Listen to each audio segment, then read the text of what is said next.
What's up guys, and welcome back to another episode of the Pokémon DataDex with me, TheOneIntegral. Last week we covered the Water Legendary Suicune, and I asked you guys which Pokemon you wanted to see this week. It was a Steel type, and it was either going with Bug or Grass. It was Fortress or Ferrothorn, and Ferrothorn came out on top, so that's what we're covering this week. For next week, however, we have to choose a Pokemon to cover, and the choice is going to be between two Mega Evolutions, one being a Legendary and one not. We have Mega Gengar and Mega Latias. So if you want to see Gengar covered next, obviously Gengar and Mega Gengar, comment down below saying Gengar. If you want to see Latias and her Mega Evolution covered, comment down below saying Latias.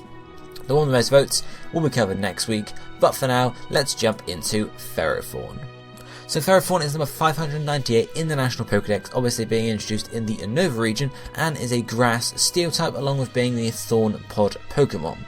It stands, or is about 3 foot 3 inches or 1 meter in size, and we can assume that's basically its main body, is how big that is, how round, how large, something along those lines, and it weighs 242.5 pounds or 110 kilograms, so it is pretty heavy for its weight, being obviously a Steel type. Breeding and egg-wise, it's in the grass and mineral egg groups, making a lot of sense, and the male-female split is 50-50, so you're not more likely to get one than the other. Evolution-wise, it evolves from its pre-evolution basic form, which is Ferroseed, and that happens at level 40, so it is a fairly late evolution, and obviously Ferroseed isn't exactly the most active Pokemon, it can't really do anything, but once you get to level 40, you get yourself a nice powerful Ferrothorn. So if we take a look at the base stats now for Ferrothorn, we can see its highest base stat there is Defense at 131, then Special Defense at 116, going down to then Attack at 94, Health Points at 74, Special Attack at 54, and then finally Speed at 20. So as you can tell, as you would have assumed anyway, Ferrothorn excels in defences. Apart from that, its next highest stat is Attack, so we're not going to be using Special Attack at all, and Speed is its lowest stat, hence we're not really going to care about it too much because we have the defences to back it up. Ability wise, there are two available for Ferrothorn. Its basic ability is Iron Barbs, which inflicts damage to any attacker making contact with Ferrothorn, so it will inflict an eighth of their health points each time they hit you, which is very powerful, especially when combined with that high defense we have. Its hidden ability is Anticipation, which isn't as good, but Anticipation can sense the opponent's dangerous moves, and it basically tells you if there's any moves that are good against you, basically. So that's the basic information about Ferrothorn. If we then have a look at its typing quickly, which is obviously Grass Steel, it's actually a very good typing. It resists, I think it's 9 types there: Normal, Grass, Water, Electric, Rock, Psychic, Dragon, Steel and Fairy. That's 9 types, that's basically half of the types there are it resists, so starting off that's brilliant. It's only weak to 2 types, which are Fire and Fighting. Fire is of course 4 times effective against Ferrothorn, so that's the thing you have to watch out for, but Fighting is obviously only 2 times, so Fighting is its main weakness there. It's also immune to Poison type moves, which adds another, so 10 out of 18 types it's going to take reduced or no damage from, and plus Poison immunity makes you immune to Toxic, which is very helpful for a defensive Pokemon. And obviously it takes neutral from the remaining 6 types: Flying, Ground, Bug, Ghost, Ice and Dark. So generally, Ferrothorn has an amazing typing, loads of resistances for a bulky Pokemon, for a defensive Pokemon, and it has that all-important Poison immunity to make sure it can't get Toxic stalled out, basically. So what moves might you want to use if you're looking to use a Ferrothorn? Well, there are a few here, a few level ups, a few TMs, and then a few egg moves. First one we have is a level 21, and this is obviously a Ferroseed, but this is Gyro Ball, a move that does more damage the slower you are than your opponent, so hence this actually works pretty well for Ferrothorn since you have a low speed anyway, and if you use a speed reducing nature, Gyro Ball is going to do a lot of damage to any speedy Pokemon. Then we have level 40, it learns Power Whip, a decently powerful Grass type move as well, and since you're a physical attacker, we're not going to be using attacks too much, but if you're looking to run a Grass type move, Power Whip is the way to go. And then finally at level 67, Ferrothorn can learn Explosion. Obviously not a move you want to be using too much since it kills yourself, but it can be used in some sets as sort of like a self-destruct, obviously self-destruct, backup saying, okay, I'm at low health, I can't really do much more, I'm just going to explode and do some damage, basically. Then the TMs, we have TM17 Protect, obviously combining this with our defensiveness, you can protect basically every other turn and stall your opponent out for weeks and weeks and days and however long you can manage, because obviously you're not going to take any damage during that Protect turn. Then we have TM73 Thunder Wave, pretty powerful, especially because we're not looking to do damage ourselves. We can use the moves we have to Thunder Wave the opponent, paralyze them, and sort of nullify their effect. Then we have TM78 Bulldoze, not exactly a move that's used too much, but if you're looking to use, physical moves on Ferrothorn, Bulldoze is like another coverage move. Obviously you got Steel and Grass as your stab moves, but Bulldoze is another one that obviously it's pretty good against fire types, definitely. That's the reason to think about using it.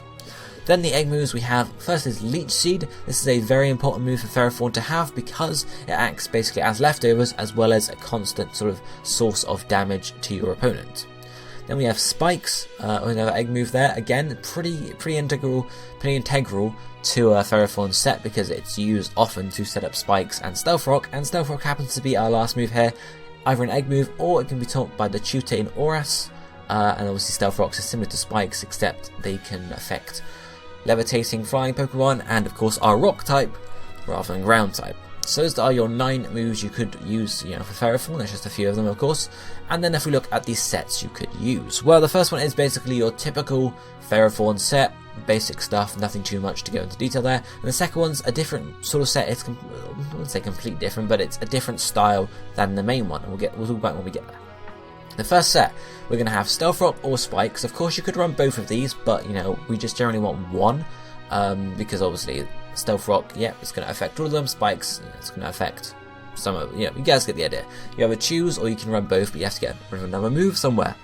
Then we have Leech Seed. As I said, this is integral to the set because we need some form of restoration alongside leftovers, of course, but it also does damage. Then we have Gyro Ball or Power Whip as our third move. This is basically our attacking move. You don't want to leave yourself with just 4 status moves, so you want at least one attacking move, and it's up to you whether you choose Gyro Ball or Power Whip there. And the last move, if you didn't choose Power Whip in the third slot, you could choose Power Whip here and have 2 attacking moves, or you could choose to run Protect, so you can basically not take damage every other turn, or you could choose to run Thunder Wave and have the option to paralyze the opponent as you go and sort of slow them all down for the rest of your team. Ability is Iron Barbs. It's arguably better than Anticipation, especially for the set this is. Then we have Relaxed Nature. This is going to increase our defense and lower our speed, because of course Gyro Ball does more damage the slower you are, so if we lower our speed it's going to do more damage basically. Even if you're not running Gyro Ball, there's not really much point. Okay, you could run a defense increase and a special attack decrease, but generally it doesn't matter because Ferrothorn is not looking to be speedy at all. Held item, you have 2 choices. One of these is Leftovers, which obviously restores your health points over time. Works alongside Leech Seed, so you get double health point restoration each turn. But of course you do have Leech Seed there, which works as a Leftovers on its own. So if you don't want to run that, you could also run a Chopu Berry, which reduces the damage from a super effective fighting type move. So if you're the first fighting type move you're going to get hit by, it's going to do 50% less damage, I think it is. So it's different to Leftovers, because also Leftovers gives you over time restoration, whereas this Chopu Berry sort of is a one-time sort of get out of jail card. If you do manage to get hit by a fighting type move, it's going to do a hell of a lot less damage. EVs, we're having maximum health points to give us defense all around, or give us bulk all around rather, and then we have 88 in defense and 168 in special defense, slightly more in special just to sort of bring it up to be equal. The reason we're not using a berry that reduces fire type super effective moves is because it's 4 times effective. It's likely going to do a lot of damage to you anyway, so there's not much point, if you guys get the idea. Plus you don't really want to risk it at all. How would you use this set? Well, you sort of go in, you want to maybe set up the Leech Seed straight away, or you could set Stealth Rocks Spikes straight away. It's up to you. Obviously if you're running Protect, you can Protect every other turn as long, you have leftovers possibly, so may as well Protect then. Once you have your Leech Seed and then some Stealth Rocks up, you can just basically alternate between Protect and Gyro Ball or Power Whip, and obviously Thunder Wave if you have it as well. And just sort of, your Leech Seed over time is going to restore health points while killing the opponent. Obviously they might switch out to get out of it, then you just Leech Seed the next opponent. Obviously if you see a Pokemon that might have a fire type or a fighting type move coming in, you might want to switch out their Sharpish, basically. So that's that set. The second set is more of an offensive one, which is a bit weird for Ferrothorn, but it can work. The moveset is going to be Gyro Ball, Power Whip, Bulldoze, and then Spikes or Explosion. Ability is going to be Iron Barbs. Nature is a Brave one this time, which is going to increase our attack and lower our speed.